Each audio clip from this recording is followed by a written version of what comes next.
Pay close attention to the man in this video. At first glance, there was nothing unusual about him.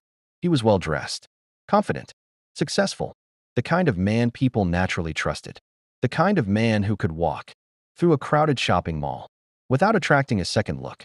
But behind that friendly smile was a secret so dark that it would eventually trigger one of the largest manhunts in America during the 1980s. By the time authorities discovered who he really was, multiple young women had already disappeared. Some would never return home. Others would survive long enough to tell the world what happened, and their stories would expose a predator hiding in plain sight. This is the terrifying true story of Christopher Wilder, a man who spent weeks traveling across America searching for victims, believing he was too smart to be caught. But before we get to the nationwide manhunt that made headlines across the country, we need to go back to where the nightmare truly began. March 1984. For most people, it was an ordinary spring. Families were planning vacations.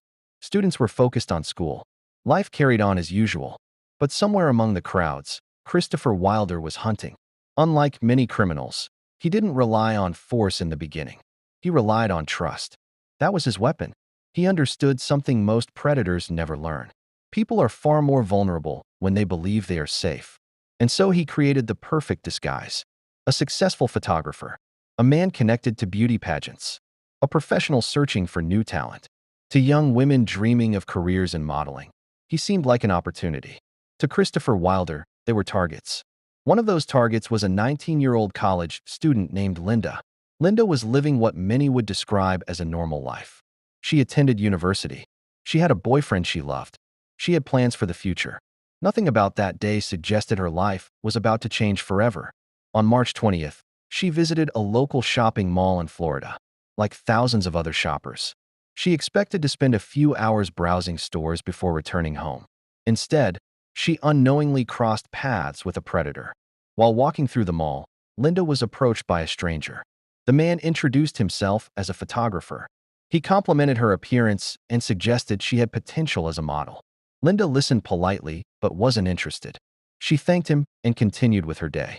For most people, that would have been the end of the conversation. For Christopher Wilder, it was only the beginning. As Linda left the mall and headed toward her car, she noticed the man again. At first, she dismissed it. Perhaps he was walking in the same direction. Perhaps it was a coincidence. Then she realized he was following her. A feeling of unease settled in. Moments later, her worst fears became reality. The stranger attacked. Everything happened quickly. One second she was standing beside her car. The next, her world had been turned upside down. When she regained awareness,